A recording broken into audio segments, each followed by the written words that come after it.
The line he crossed.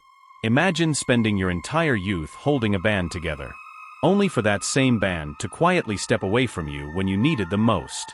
The moment Liam Payne said one sentence, everything changed. Not because fans got angry. Not because tabloids twisted it. But because, for the rest of One Direction, it was the final straw in a story that had been building for years. In this video, we're unpacking why One Direction turned against Liam, the private confrontations, the buried resentment, the unspoken roles, and the final event that made four men decide, we're not standing behind you anymore. And here's the twist most people miss. The real betrayal didn't happen in that interview. It happened in what came after. Stay with me, because once you see the full picture, you might never look at Liam, or One Direction, the same way again. Chapter 1. When Liam spoke. And everyone else went silent. Let's start with a moment everybody remembers. Liam Payne sits on a podcast couch. It's casual. Jokes. Drinks. Story time. The kind of interview that's supposed to be harmless. Then he starts talking about One Direction. He talks about being the backbone. He talks about someone in the band he didn't like.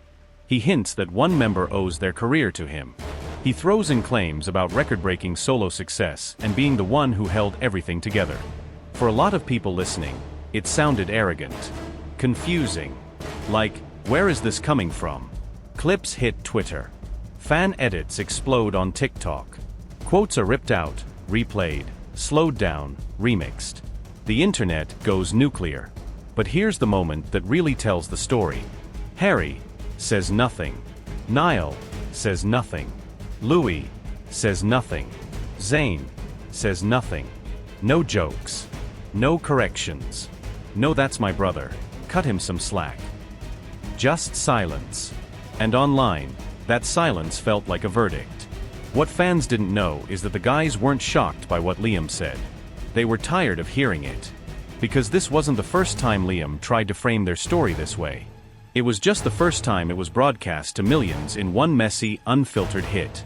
And to really understand why that mattered so much, we have to rewind to the years when One Direction wasn't just a band. It was a survival game. Chapter 2, 5 teenagers, one pressure cooker. Picture this. You're 16 or 17 years old. One day, you're a normal kid. The next day, you're in the biggest boy band on the planet. No privacy. No routine. No real friends outside the bubble. Your every move is filmed. Your every emotion is turned into content. Your mistakes become trending topics. Under that kind of pressure, people don't just bond. They deform. You've got Harry, the chosen golden boy, pushed front and center. Zayn, the voice, the mysterious one, struggling with anxiety. Niall, the chill one, the sunshine, always smiling. Louis, the joker, the glue that keeps everyone laughing. Liam, the responsible one, constantly being reminded he's the safe pair of hands. From the very beginning, Liam is told he's the steady one, the reliable one, the guy who holds it all together. That sounds flattering, until you realize what it does to your brain. When people keep telling you you're the responsible one, you start acting like a parent instead of a friend. You feel like it's your job to keep everyone in line. And once you believe it, you start to think everyone around you believes it too. Here's where the first crack forms. Liam thinks he's supporting everyone. But slowly, some of the others start to feel like he's managing them. Tiny moments in dressing rooms. Arguments about set lists. Tension over interviews. Stuff nobody sees, but it adds up. And while Liam is trying to hold the ship steady, he doesn't notice that some of the passengers are trying to jump off. Chapter 3, Zayn leaves. And Liam's role shatters. The biggest turning point? Zayn Malik walks. Fans remember where they were when that announcement dropped. People cried in class, at work, on buses. But inside the group, the emotional blast radius was even worse. Publicly, Liam is calm. He cracks jokes. He tries to reassure everyone. He does what he's always done, crisis control. Privately, though, it cuts deeper. Because if you've spent years believing you're the one keeping everyone together, and someone still leaves, what does that say about you? To Liam, Zayn's exit wasn't just a bandmate leaving. It was a personal failure. He tried to be the voice of reason. the responsible one. The guy who could talk sense into everyone. And Zayn still chose the door. On the flip side, Zayn felt suffocated. He felt like he wasn't being himself. He felt like being in the band meant lying about who he really was. Liam interpreted his own behavior as caring. Zayn experienced some of it as control. That mismatch is the foundation for years of messy quotes afterward. One minute, Liam is defending Zayn in an interview. The next, he's sounding bitter. Then he's back to protecting him. Then he's annoyed again. It's emotional whiplash. Because he's not just talking about a bandmate. He's talking about a wound. And everyone else in One Direction is watching how he talks about that wound publicly. Wondering when they will be next. Chapter 4. The Unseen Confrontation. Here's where it gets tense. Long after the hiatus, but before the infamous podcast, there's an off-camera moment that never made it to headlines. No cameras. No fans. No PR team. Just the guys. Over time, they'd all felt some level of friction with Liam's need to explain the band. To narrate what happened. To keep telling the story as if he was the central pillar. At some point, someone snaps. We don't need names. Fans can do the math. But the reported line is brutal. You're not our leader. You never were. Stop speaking for us. That one sentence hits Liam straight in the identity.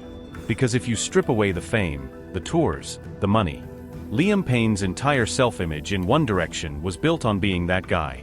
The caretaker. The anchor. The stabilizer. Take that away, and what's left? From that moment on, there's a fracture that doesn't heal. They keep it civil in public. They're professional. No nasty tweets. No public war. But something shifts. The family vibe becomes polite distance. And when Liam later steps in front of a microphone and starts talking like that again, as if he was holding them together, as if he was the backbone, as if others owe their careers to him, they're not hearing a random story. They're hearing that confrontation all over again. Chapter 5, the final event, the interview that exposed everything. Now we're back at the moment that broke the internet. The final event. Liam on a podcast. Laughing. Drinking. Telling stories like they're just fun anecdotes. But to the rest of One Direction, those weren't stories. They were rewrites.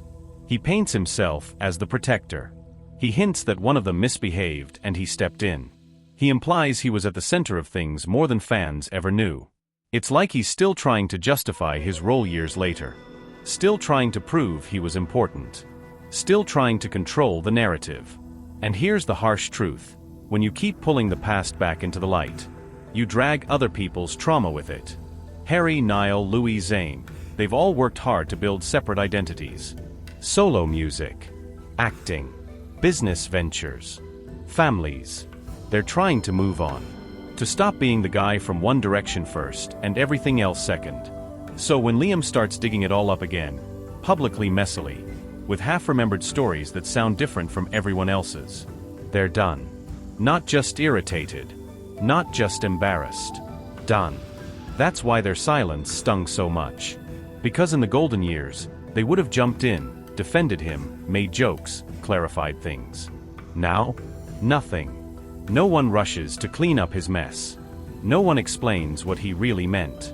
No one tells people to go easy on him. For the first time, Liam is standing alone, in front of a blast that would previously have been absorbed by the group.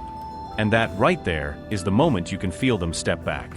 Chapter 6, Silence as a Statement.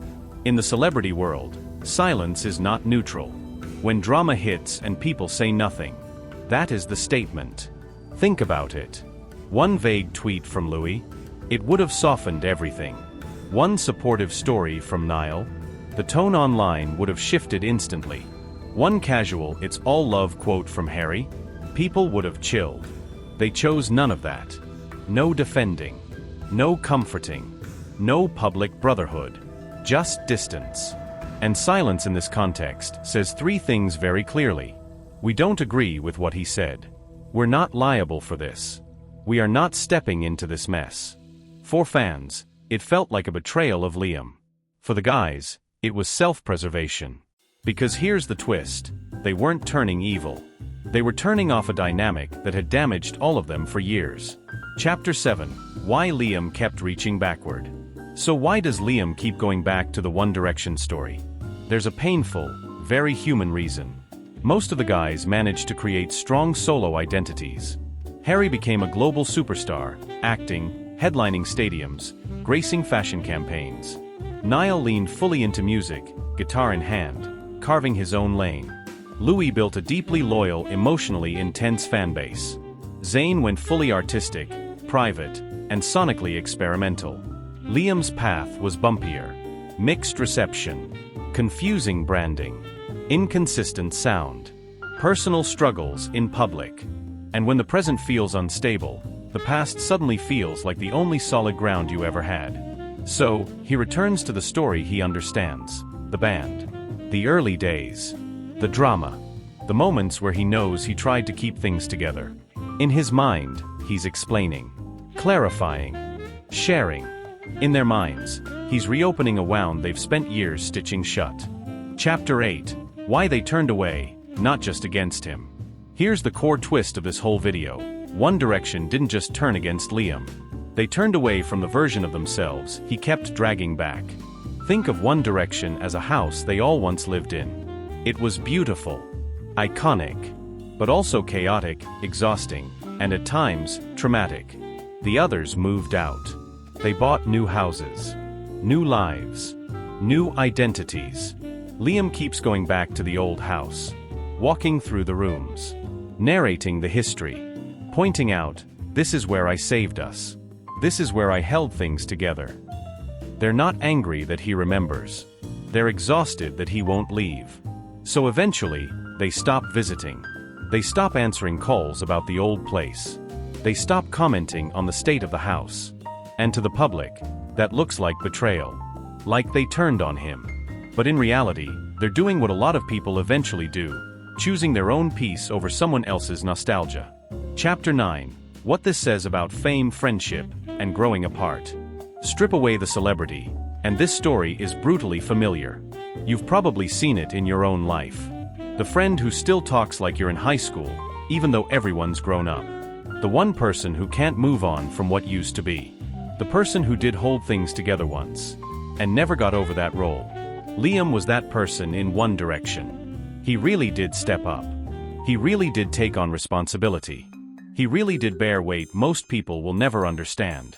But the same role that once made him essential, eventually made him feel unnecessary. Because the others learned to live without that version of him. And that's the part that hurts the most. The group you once carried doesn't need carrying anymore. That's not just a career crisis. That's an identity crisis. And when identity and fame collide, you get exactly what we saw in that interview. Inflated stories, defensive comments, messy timelines, and a man trying to prove his importance to people who already left that chapter behind. Final chapter, the real ending of One Direction. So, did One Direction turn against Liam Payne? On the surface, yes. They let him face public backlash alone. They didn't jump in. They didn't soften the blow. But underneath? It's more tragic than villainous. They didn't wake up and decide, we hate Liam. They woke up and decided, we can't live in that old story anymore. 5 teenagers went through something extreme together. Only 4 of them managed to fully step into a future where that story is just part of who they are. Liam is still trying to make sense of it. Still trying to explain. Still trying to defend his place in something that doesn't really exist anymore. In the end, the final event wasn't just a podcast. It was a moment where the world finally saw what the band had already lived. Liam, still in the old house. Everyone else, gone. Your turn to speak. If you're still here, you're not just a casual listener. You're someone who cares about what really goes on behind the glossy music videos and perfect photos. This story isn't just about One Direction. It's about what fame does to friendships, identity, and the people stuck between who they were and who they're trying to become. If you want to dive deeper into the untold stories behind your favorite artists, tap on the next video on your screen right now. We're just getting started. Hit subscribe, turn on notifications, and let's keep pulling back the curtain on the stories the industry would rather keep backstage. I'll see you in the next one.